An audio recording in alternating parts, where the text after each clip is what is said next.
minus 8.5 minutes. Nuclear weapons are one of the greatest threats to humanity.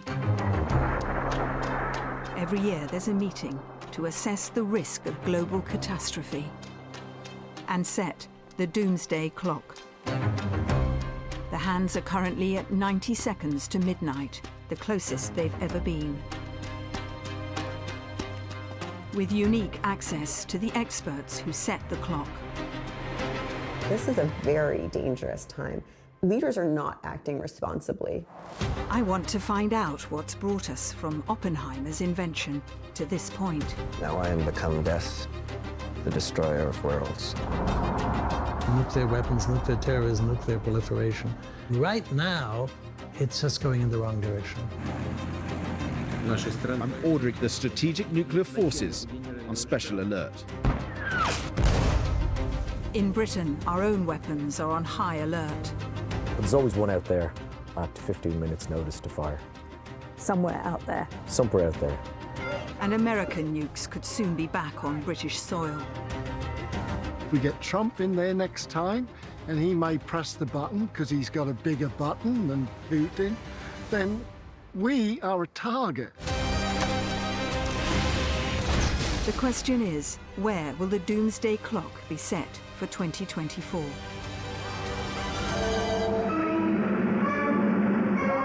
Now.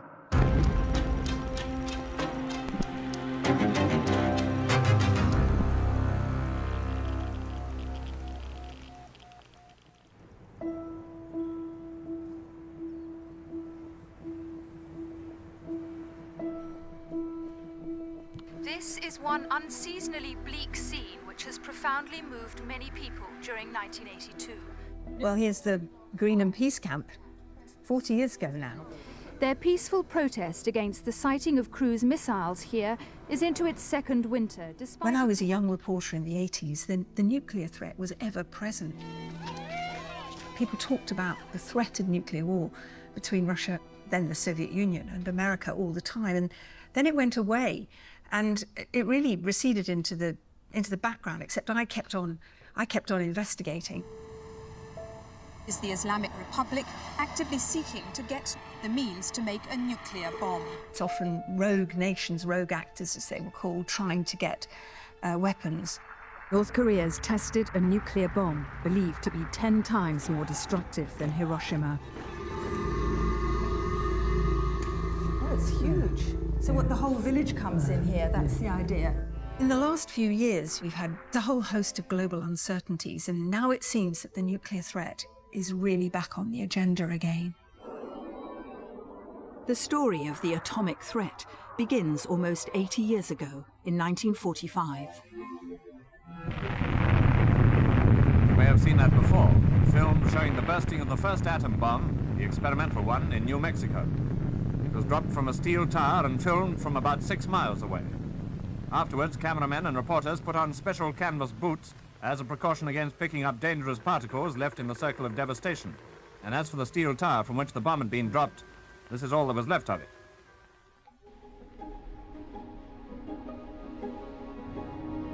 I've come to New Mexico, in America. It's all pretty barren and empty out here. I can see why it would be an area to test weapons. The small town of Los Alamos was the birthplace of the atomic bomb.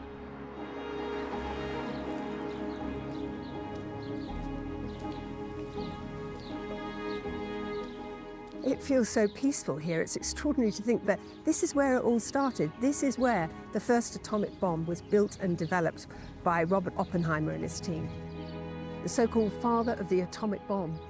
Well, we had a moment where it looked like the chain reaction from an atomic device might never stop. Are we saying there's a chance that when we push that button, we destroy the world? Chances are near zero.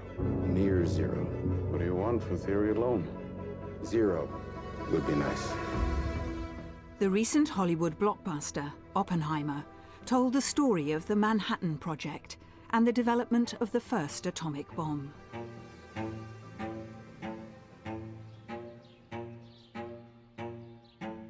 this modest little log cabin right on the end is the house where Oppenheimer himself lived during those months that he was working on the Manhattan Project.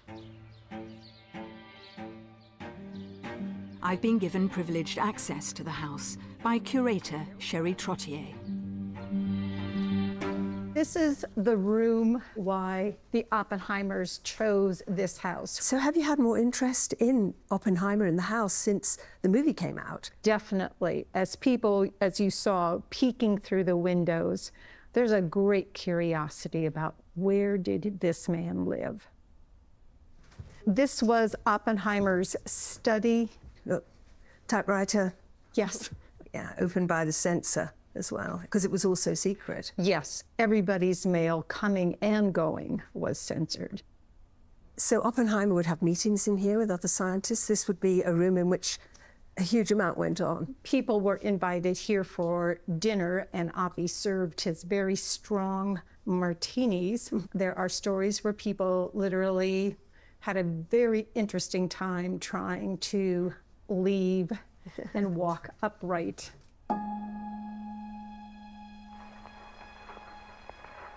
The basics of nuclear weapons hasn't really changed since the first bombs were developed in the 1940s. They are still based either on fission, which is the splitting of atoms to release power, or they are based on fusion, which is the fusing together of atoms to create power. What we think of as a nuclear weapon is actually a number of different components. So there is a warhead, which is essentially the bit that goes bang. That contains the fissile material, whether it's uranium or plutonium.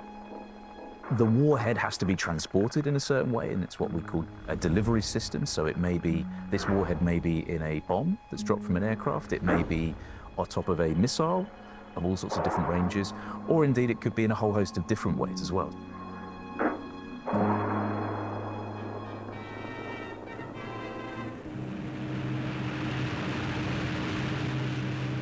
That's the atomic bomb exploding at Nagasaki. All of you who see this picture can judge for yourselves the extent of the menace to civilization of this new weapon.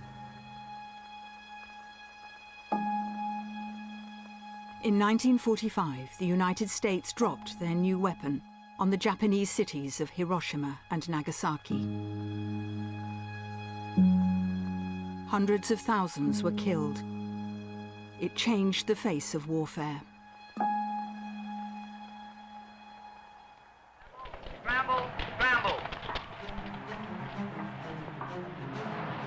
America had ignited a nuclear arms race. 4 years later, Russia began testing atomic weapons. Взрыв произошел на высоте 380 метров. Followed by the UK in 1952. After the first blinding flash, Dr. Penny turns round with a smile of satisfaction to view a colossal spectacle. In the 60s, France tested. The film record has been heavily censored by the French authorities, but this picture is impressive evidence of the bomb. Followed by China. Those who now possessed nuclear weapons had the ultimate means to deter an attack, giving them enormous power. Soon the nuclear club grew. India detonated its first weapon in 1974. Then Pakistan developed the bomb in the 90s. It's widely believed Israel has nuclear weapons, though it's never confirmed this. In 2006, North Korea carried out its first nuclear test.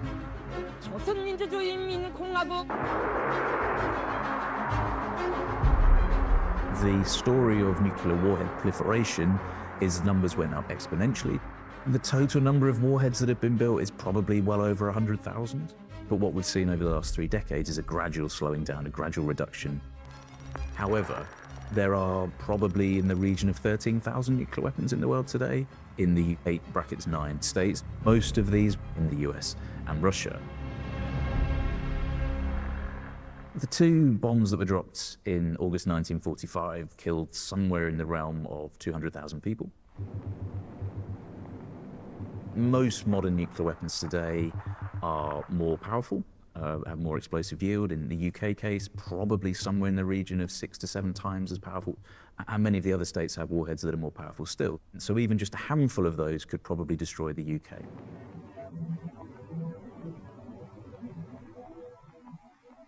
The explosions at Hiroshima and Nagasaki and the radiation sickness that followed showed the true horrors of nuclear weapons. Oppenheimer was haunted by his creation. We knew the world would not be the same. I remembered the line from the Hindu scripture, the Bhagavad Gita. Now I am become death, the destroyer of worlds. I suppose we all thought that one way or another. The Manhattan Project scientists who created the bomb felt compelled to warn the public.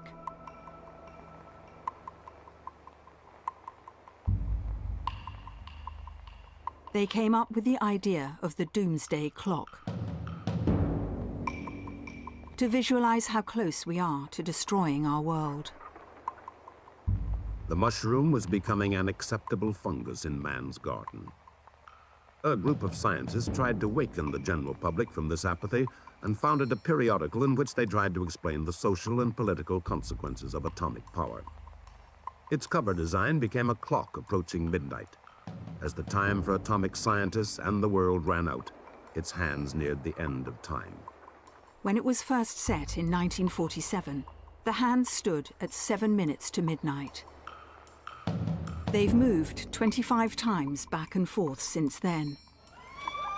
In the 1990s, to the furthest point, 17 minutes away, when the Soviet Union broke up.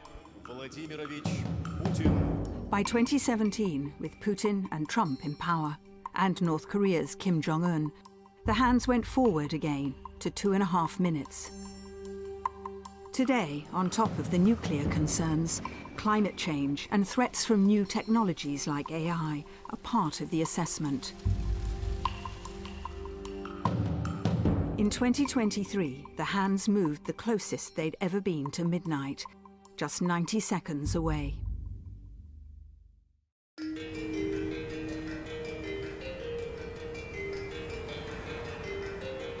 I've come to Chicago, where the Bulletin of Atomic Scientists is based.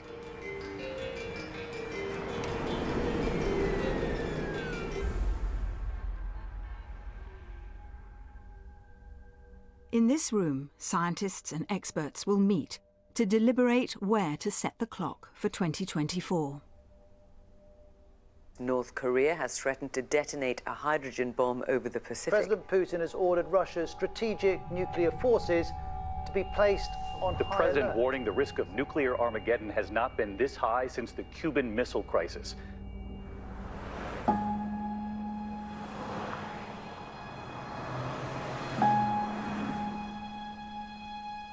The Bulletin's president is Rachel Bronson. Nice to meet you. Very nice to meet you. Nice to meet you as well. So this is the Bulletin? This is the Bulletin. Bulletin of Atomic Scientists covers? Yeah, they go back 75 plus years. This is the original doomsday. So that was the very first iteration of the clock? That's it, right there. It was created by an artist, and it's a metaphor about how close we are to destroying humanity with our own technologies, with our own making. This was the late 40s, countdowns, clocks, rockets, missiles. This was very much a dangerous time. Yeah, and they saw the potential of a global arms race. They really believed that if you could educate the public would put pressure on leaders, and leaders would have to keep us safe.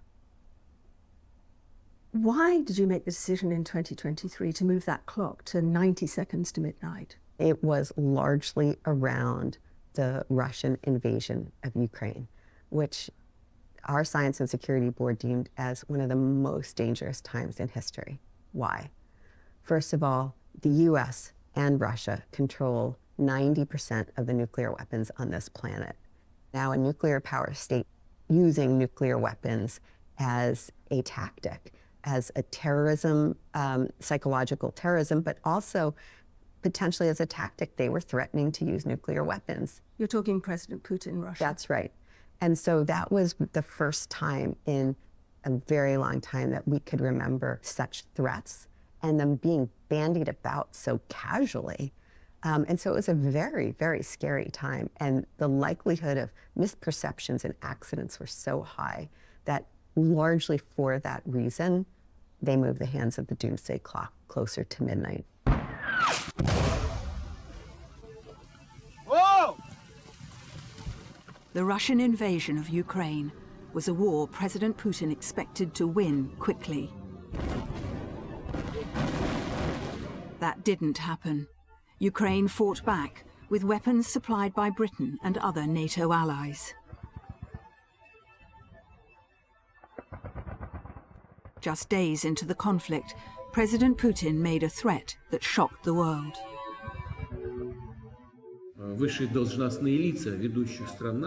Top officials of leading NATO countries are making aggressive statements about our country. Therefore, I'm ordering the Minister of Defense and the Chief of the General Staff to put the strategic nuclear forces on special alert. Putin's warning to the world not to join the fight alongside Ukraine revived fears of nuclear war not seen since the 1960s.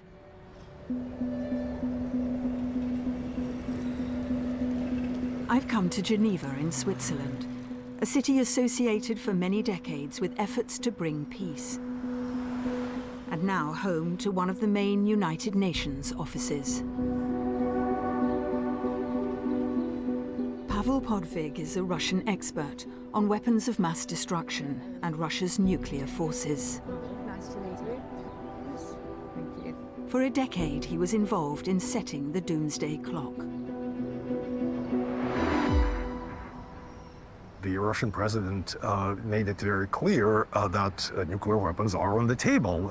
He said very specifically that if someone would intervene, then they will see the consequences they've never seen in their lives, which was a direct reference to nuclear weapons. How shocked were you that President Putin would say that at that time? That was pretty shocking, I would say.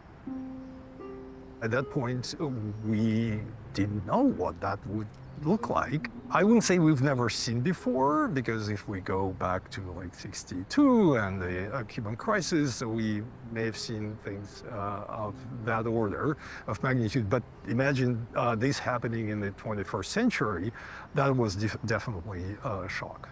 And President Putin, why did he do this? And what does it tell us about him and how far he might be prepared to go? Well, this is exactly what nuclear weapons are there for, to make sure that you have a certain freedom of action. And at that time, apparently the Russian president believed that by making these statements, he could deter the West from intervening on the side of Ukraine, which was a correct calculation. This is how deterrence works. But do you think there's a danger that if he was backed into a corner, if there was an existential threat to Russia, that Putin could use nuclear weapons? Well, technically, yes. The weapons are there. So the only way Russia can use nuclear weapons in this conflict is to use it in what I would call a strategic sense, or in Hiroshima and Nagasaki sense, to shock the opponent into surrender, Ukraine in this case. The reaction of the international community to just the idea of nuclear threats was very strongly, very negative. People didn't like it, and they did force Russia to lower the rhetoric, and it was clear that bringing nuclear weapons again, even as a threat, will definitely not bring Russia any friends. This isn't the first time the world has held its breath over the prospect of nuclear war between Russia and America. A sea of planes that on a moment's notice can be in the air to avenge any communist strike. In 1962, Russian missiles in Cuba raised tensions to boiling point. It shall be the policy of this nation to regard any nuclear missile launched from Cuba against any nation in the Western Hemisphere as an attack by the Soviet Union on the United States. At the 11th hour, the crisis was averted. But that close call sparked the need for better global cooperation on nuclear weapons. London, representatives of 3 nations sign an agreement to halt the spread of nuclear weapons, taking out an insurance policy, so to speak, against a worldwide nuclear holocaust.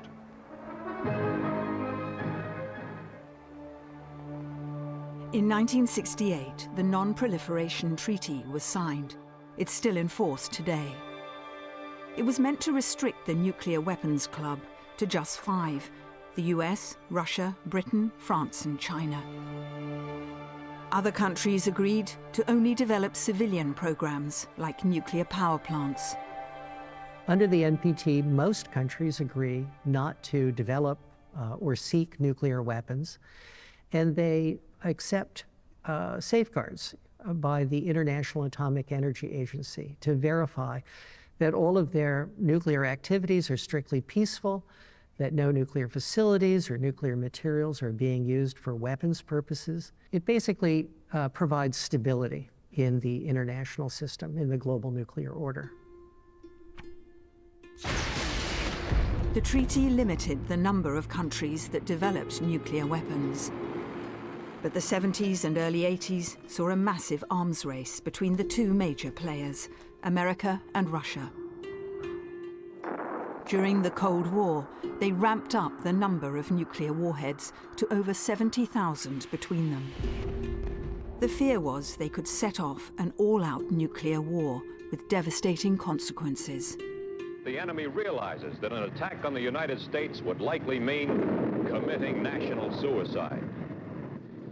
Nobody wins in nuclear war because both sides are sure to suffer terrible damage.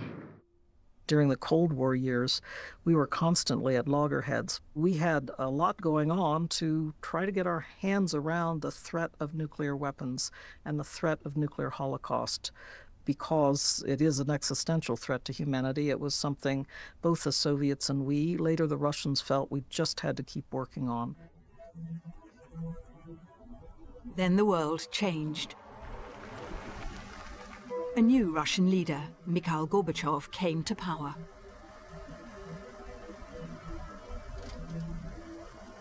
The world had waited 6 years for this moment, and yet Mr. Gorbachev's first words were easygoing and natural. Dobry den, he says. Good morning. Gorbachev and President Ronald Reagan met at a historic summit. Shortly after, the 2 superpowers signed the START Treaty, a commitment to reduce the number of nuclear weapons. The Cold War was over, and a new era of arms control began. That was really an incredibly promising time because the Cold War had ended, and we had this opportunity to rethink the role of nuclear weapons in U.S. policy and to greatly reduce. And nuclear weapons were greatly reduced over that time by a total of about 80%. In 2010, US President Obama signed a second START treaty with Russian President Medvedev to reduce their stockpiles still further. I was responsible for negotiating the new START treaty. It causes us to limit our deployments of nuclear warheads to 1,550 warheads each. It was a bit of a golden moment, I would say, in the U.S.-Russian relationship, and we were lucky to be able to get the new START treaty negotiated during that period. Medvedev was president, but the real power in the Kremlin was the then Prime Minister, Vladimir Putin. I know for a fact that behind the scenes, Vladimir Putin was trying to throw a wrench in the works. It was, I think, difficult sometimes to get things across the finish line in Moscow. But in that way, it was a typical arms control negotiation, each side pushing for its own national interests. We got it finished, and it did enter into force.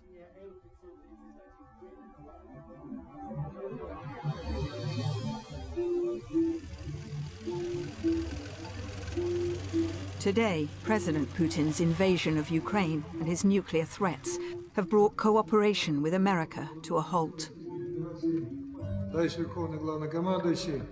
Military chiefs told Russia's leader the task of delivering a massive nuclear strike by strategic offensive forces had been rehearsed. The New START treaty runs out in 2026. At present, there are no negotiations to extend it. That could spell the end of over 30 years of agreement between the two major nuclear players on limiting their weapons. We are no longer conducting on-site inspections or really exchanging information that provides both sides a great deal of predictability about nuclear weapons systems on the other side. So to me, it's a tragic moment for nuclear arms control. Putin hasn't just challenged America, but all European countries in NATO, protected under the US nuclear umbrella. Russians have made direct threats to use nuclear weapons against Britain, one of the founding members of NATO. Но мы, может быть, и будем применять, но точно не по Украине. Нам там жить еще. Успокоили. Нам там жить еще. Из британских островов в течение 3 минут сделать марсианскую пустыню? Ничего не ответит. That's put the UK's nuclear readiness on alert. Britain's nuclear deterrent is housed in the west of Scotland. So this is Fast Lane. This is the hub, the absolute hub of Britain's nuclear deterrent.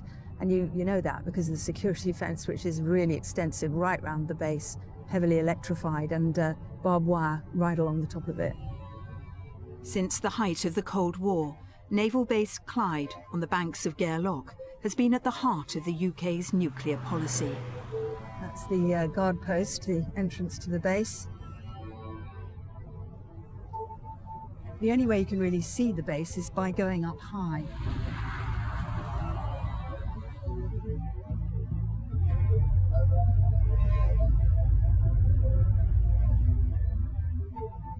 Look down here and see the pens, the submarine pens down below me. I can see that there is one of the submarines on base in the dock right now. Since the mid-1990s, the UK has relied on just one means of delivery for its nuclear weapons: continuous at-sea deterrent. These are warheads placed on top of Trident ballistic missiles, which are housed inside Vanguard submarines. The UK is unique in relying on just this one particular system.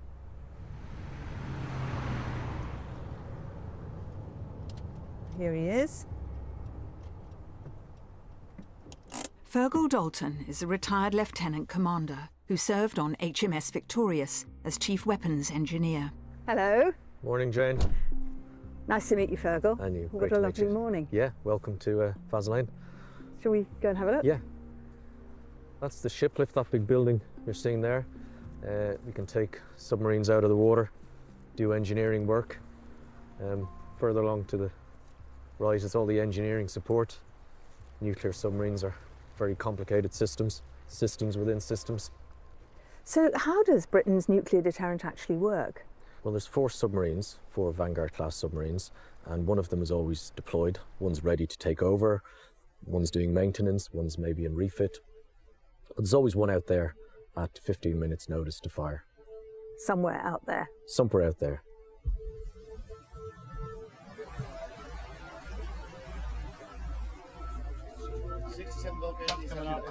Do the crew know where they're going? The crew absolutely do not know where they're going. The captain and the navigator will know where they're going. Does the Prime Minister know where they are? No, nobody back on land knows where they are. Nobody in the military chain of command on land knows where the submarine is. Nobody in Britain knows where it is. The Prime Minister doesn't know. And the whole point being that if the Prime Minister had a gun literally put to his head and was asked, where is your nuclear weapon arsenal, he wouldn't be able to answer the question. And what is the command structure between government, between those submarines, wherever they are out at sea? How does it work? That starts with the Prime Minister, and the Prime Minister would give that instruction to the military, Chief of Defence Staff.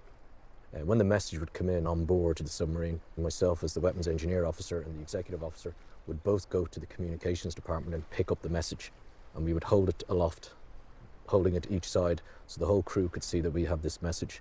And then we would go and encrypt it with the commanding officer and the strategic missile officer. And we would check that that is a properly authenticated, valid message. Because there's a heck of a lot at stake. Yes, the whole point of the nuclear deterrent is that it's never actually fired. People say, oh, you know, it's a weapon system that would never be used. It's being used at the moment. As we speak at the moment, there is a nuclear deterrent out there. The Vladimir Putins of this world know that it's out there, and they know that it's credible and that we could use it if needs be.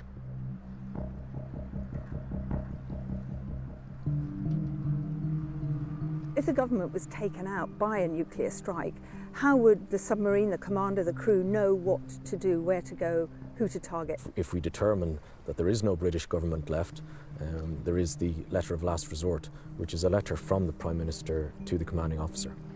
And where is that letter? That letter is in the authentication safe in the control room of the submarine. Every time there's a new Prime Minister, one of the first things he or she does is sit down and writes that letter to the commanding officer of the nuclear deterrent.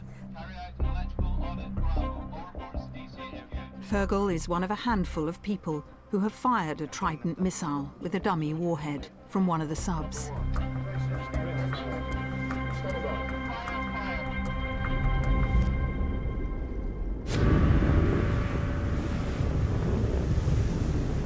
We're demonstrating to our military commanders that we can safely operate and deploy nuclear weapons. We're also demonstrating to our political bosses that we have this ability, this capability. And there's also an element of demonstrating to the potentially hostile nations of the world that Britain has this capability. So I guess when I pulled the trigger and the missile was launched, it was a real sense of achievement, a sense of pride. I think any thoughts you have about it, you do beforehand. How I reasoned that in my own mind was that, you know, Britain is a democratic country. We have elections. There are political parties who stand on a mandate for deploying and operating nuclear weapons, and they win those elections, and we will take our orders from our political bosses.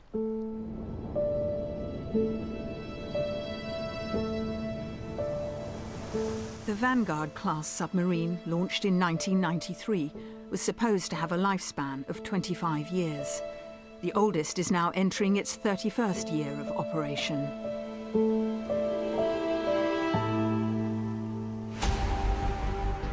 A new class of 4 Dreadnought submarines are currently under construction at a potential cost of £40 billion. The process to replace the current fleet of submarines actually began well over a decade ago. Building submarines takes an awful long time. This is a multi-decade project. Slowly, one by one, the new submarines will replace the current fleet so that by the mid-2030s we will have a new fleet of nuclear-armed submarines that will then probably be deployed until the 2060s. For decades, Britain has been reducing its warhead stockpile to around 225.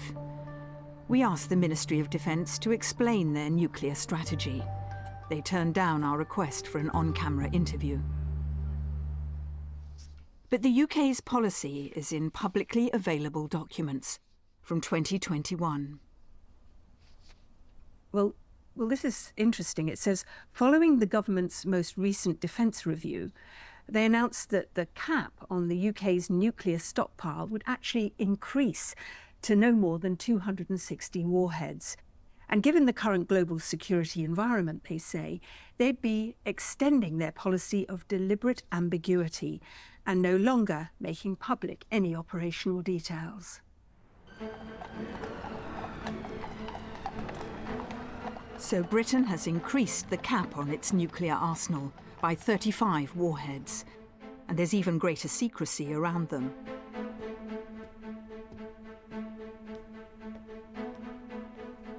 Sir Lawrence Freedman is a professor of war studies at King's College London. Good to see you. Let's sit down.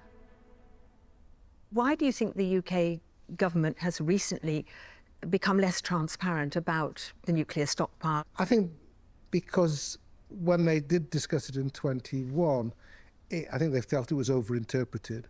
People were making more of it than it deserved. It becomes an issue every time you look at replacing one generation with the next because it looks expensive. There's billions and billions of pounds involved. But that's a question of government priorities rather than sort of the basic strategic principle of whether you're a nuclear weapon power or not. Has it allowed Britain to, as it were, punch above its weight over the years? I think that claim was made, and it was probably true in the late 50s and early 60s, where the UK did play quite an important part in arms control because it was a nuclear power. I don't think it has a major impact now. They're still essentially on the same idea that we're staying in the nuclear business, but we're not trying to compete with the big boys. We're not trying to be a superpower.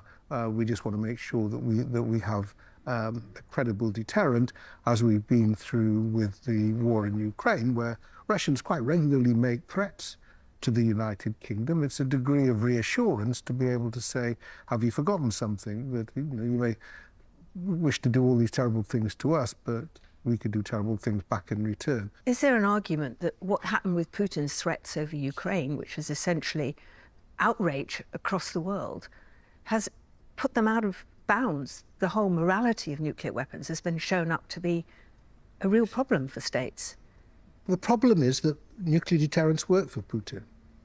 I don't think he thinks nuclear deterrence has been a failure for him, whatever the moral outrage caused by his invasion of Ukraine, because the Biden administration and other NATO governments said, we understand that if we get directly involved fighting side by side with the Ukrainians, that risks a nuclear war. And they didn't. And they made that clear right at the start. The lesson of Ukraine is that deterrence can work. The British government is not alone in seeing the value of increasing their nuclear deterrent programme.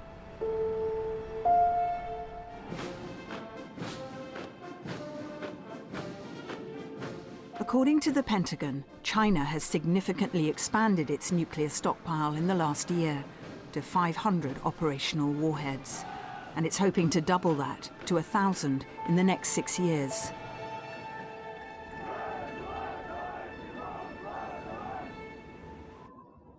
In Russia, President Putin has recently revealed there will be 2 new nuclear submarines added to the Russian fleet.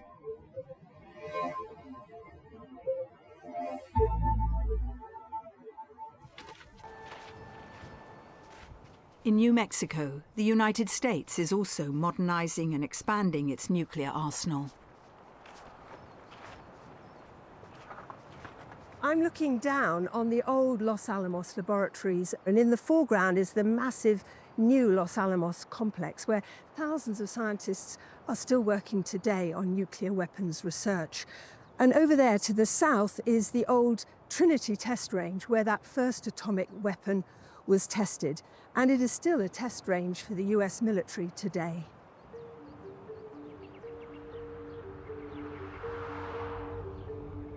Los Alamos is still one of the jewels in the crown of the US nuclear program, building on the history of Oppenheimer and his team. The labs here design and develop the main element, the explosive nuclear warhead.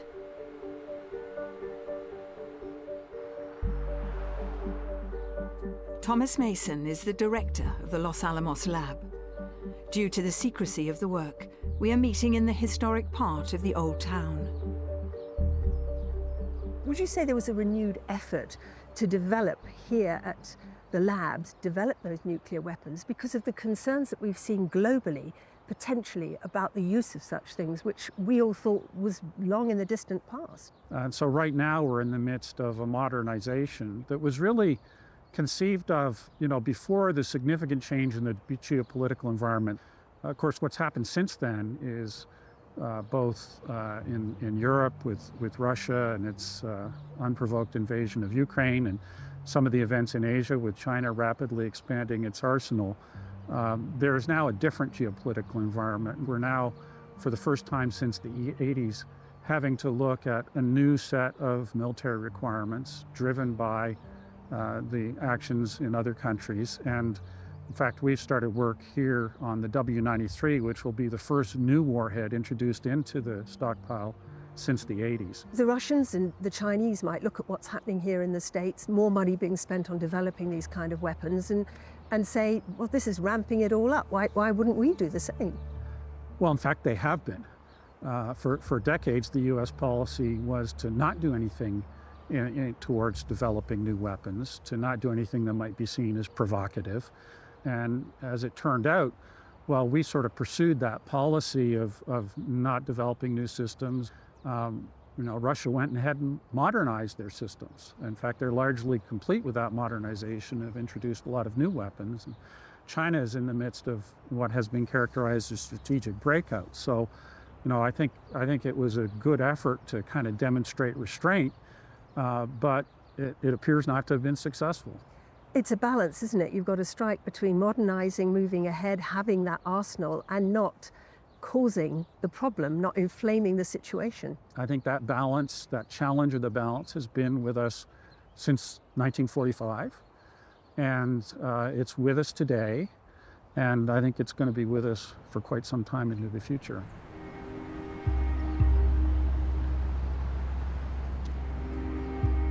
In Chicago, the scientists are meeting to decide where to set the doomsday clock for 2024.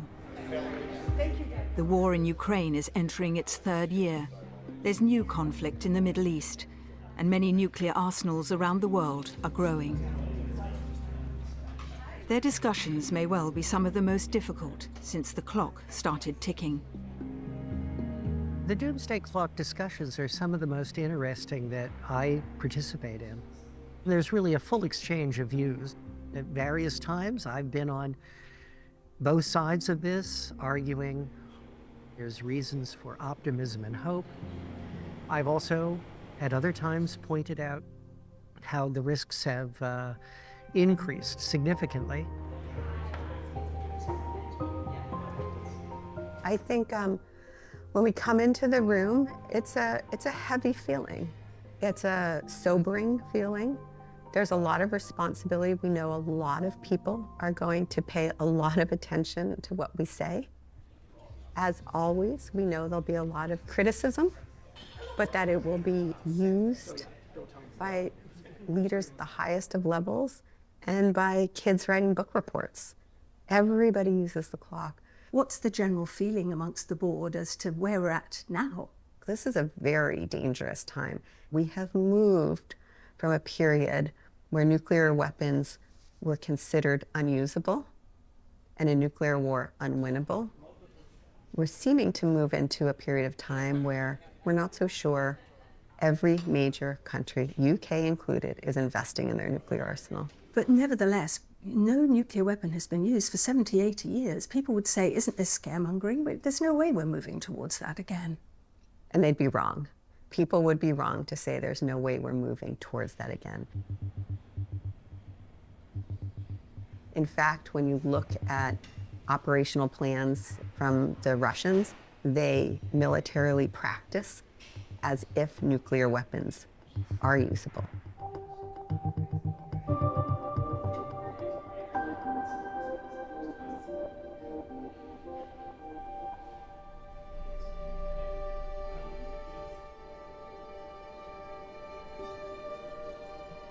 With the major nuclear powers investing billions, global tensions are increasing.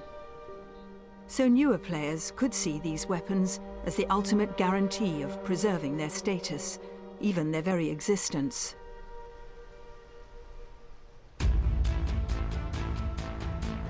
Like North Korea, leader Kim Jong-un regularly showcases their military might on state TV. This clip from 2022 shows the testing of a long-range missile capable of carrying a nuclear warhead.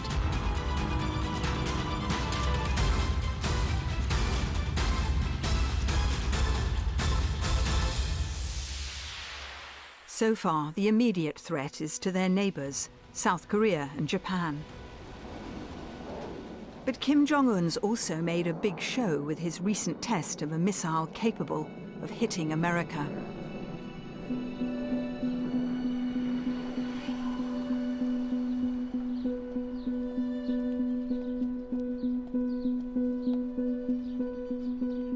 I'm meeting scientist Sig Hecker, who's traveled the world visiting nuclear programs, including those of Russia and North Korea. Sig.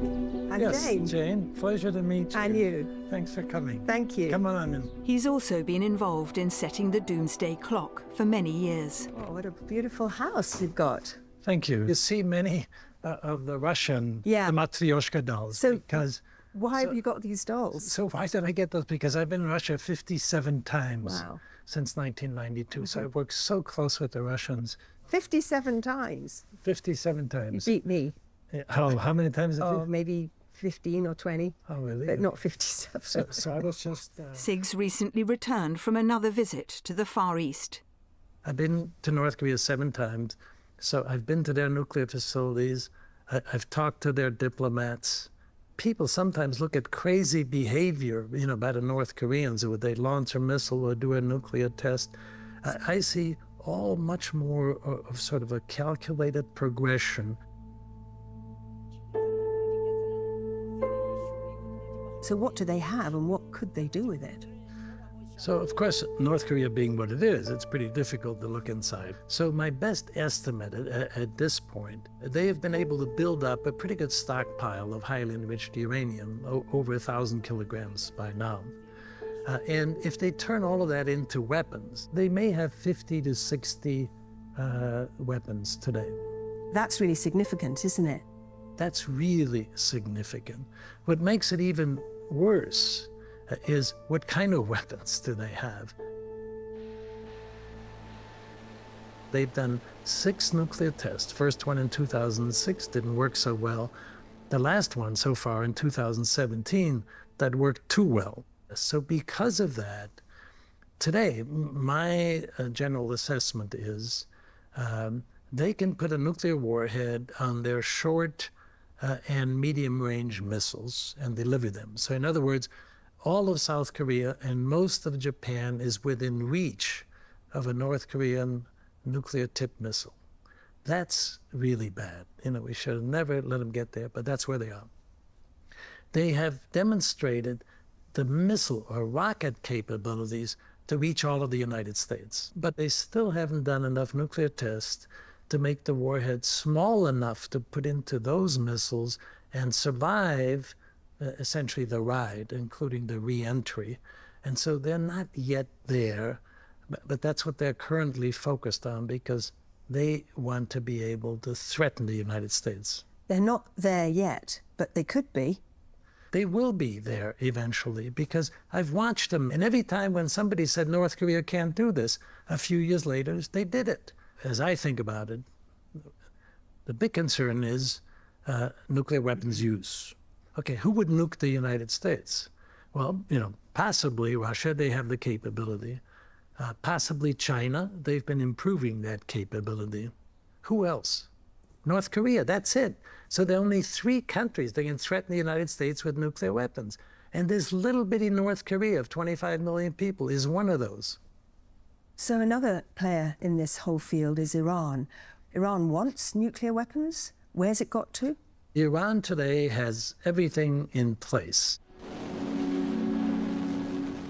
So should they decide that they're going to go ahead and enrich the uranium fully up to weapons grade, they could build a bomb in 6 months to a year time frame. That must be a concern. That is a great concern because that in the Middle East, particularly as we see what's happening today, is real. That's very different than North Korea. But Iran, it's a sea of instability in the whole Middle East, and so that's a great concern. But they don't have the nuclear weapons and haven't decided to go there at this point. Some governments see the benefits of having nuclear weapons. But their existence has always proved controversial with the public.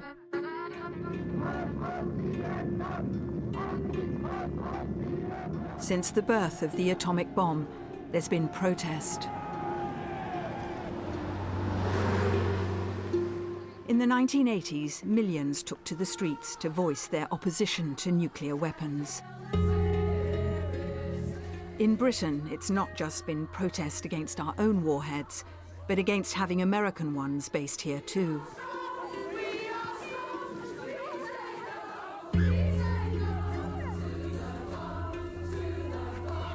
The Greenham Peace Camp was home to thousands of women who fought to get the weapons removed. The women protesters were doing their best to tear down the airfield's perimeter fence with their bare hands. if we get together, we can actually force the government to turn back the decision that NATO made on sighting cruise missiles in Europe.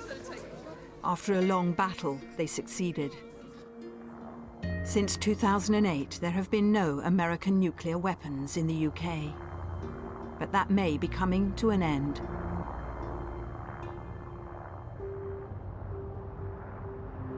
Pentagon budget documents suggest the UK will now be one of 6 NATO countries where US special weapons will be stationed.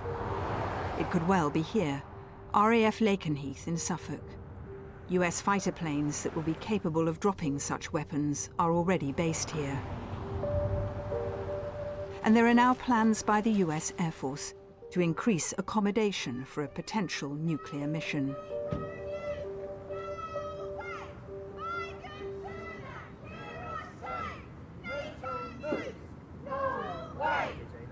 It's small scale so far, but there's protest here by the Campaign for Nuclear Disarmament. Sophie, hi, I'm Jane. Hi, from the hi, I BBC. got cold hands. No wonder being up there. What's the Yeah. idea of today? What's this about? This is all about putting a spotlight on Lakenheath. We've got overwhelming evidence that the US are planning to site nuclear bombs here. The government will neither confirm nor deny, but it's absolutely clear. And we know that we've got public opinion on our side. You know, nearly 60% of the population do not want to have US nuclear bombs sited in Britain. This base is surrounded by secrecy. They don't want people to know what's going on, because people do know. They're up in arms about it. I'm here protesting today because people need to know about the threat of nuclear weapons being stored at this site or anywhere, really. So tell me about the 80s. Were you at Greenham Common? We were part of a women-only demonstration, and we came from all over the country. Women who were just desperate to get rid of these terrible weapons that were going to be put on our soil. That's why I can't believe we're doing this again. That we shouldn't have weapons of mass destruction anywhere in the world, but when they're on your turf, it's extra incumbent on you to do something about it. We've got nothing to do with this base. It's totally under United States control. If we get Trump in there next time, and he may press the button because he's got a bigger button than Putin, then we are a target. The British government and the American government would say we need this because Putin has threatened to use nuclear weapons in the context of the invasion of Ukraine. The idea that everybody has to nuke up, it's false. It's not working. Do you know what I mean? If you look at it, like, nuclear weapons haven't kept the peace. We're now in this very, very dangerous situation where, you know, the doomsday clock, the atomic scientists who put that together, they're now saying the world is in a far more dangerous situation precisely because of what's happening in Ukraine. So we feel that, like, just adding more nuclear bombs to that situation is not going to make it safer. So that's why we're going to continue protesting here, because we don't want these nuclear weapons coming here. We want to encourage our government to say, nope, we're not going to accept them.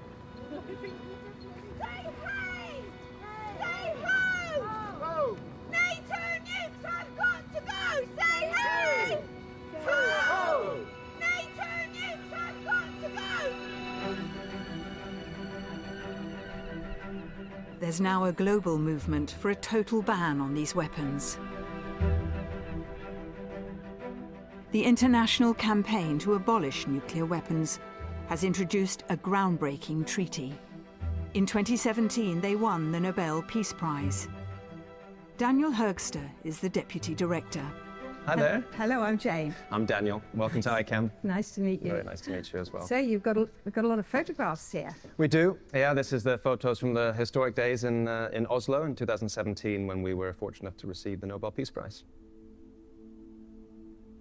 So this is the original medal that we received. You can hold it if you'd like. Was it surprising to get this? Incredibly surprising. We were just 3 people in the office at that time working at ICANN. We had no expectation of winning, so when I picked up the phone and answered the call, I thought it was a prank initially. What is the treaty about?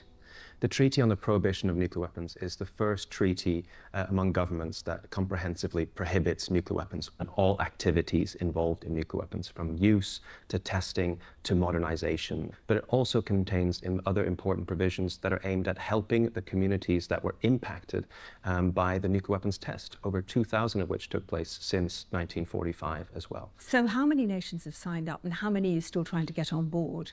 Well, of course, we're trying to get all governments to join the treaty, but currently we have 69 governments that have ratified since the treaty entered into force in 2021. But there's 190 some countries in the world, so you're a long way to go. We are a long way to go. We're under no illusions about how difficult this is going to be. I mean, the nuclear weapon states are steadfastly against this treaty. What about Britain? Because they haven't signed up. We're a nuclear weapons state and not going to sign that treaty. The UK is one of the countries that is very much opposed to the Treaty on the Prohibition of Nuclear Weapons and is perhaps even pressuring other countries to not join the treaty. The UK always talks about nuclear weapons as its deterrent. It never refers to them as what they are, which is weapons of mass destruction as well, which put its own citizens at risk. But it's naive, isn't it, to think that weapons states, nuclear weapons states, would sign up to getting rid of them? It's the source of their power. Yeah, nuclear disarmament activists are often accused of being naive. But I think the real naivety comes when assuming that you can have this weapon in the world and that it will never be used, when all the 9 nuclear weapon states are emphasizing constantly that they are ready to use them. So basically, we're trusting the 9 individuals who are in control of those nuclear arsenals to never launch a nuclear weapon.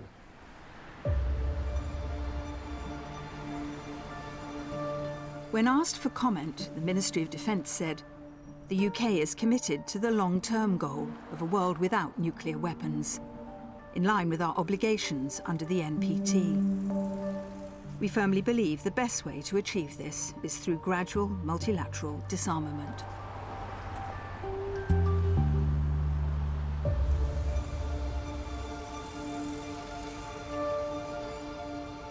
The Bulletin of Atomic Scientists will soon reveal where the hands of the doomsday clock will now be set.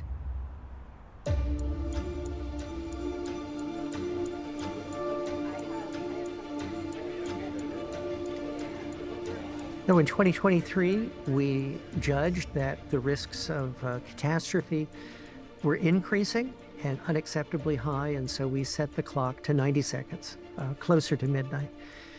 And I would judge that the risks of catastrophe still remain unacceptably high. Nuclear weapons, nuclear terrorism, nuclear proliferation. Right now, it's just going in the wrong direction. I think there is a very good argument for setting it back. We've seen that the opposition to the idea of threatening nuclear weapons is very strong, and it is universal. And I think that must be reflected. The clock is a very powerful instrument to send that message. We are investing across the globe as if the nuclear weapons are usable for a very long time. And these are not the weapons that we need for the 21st century.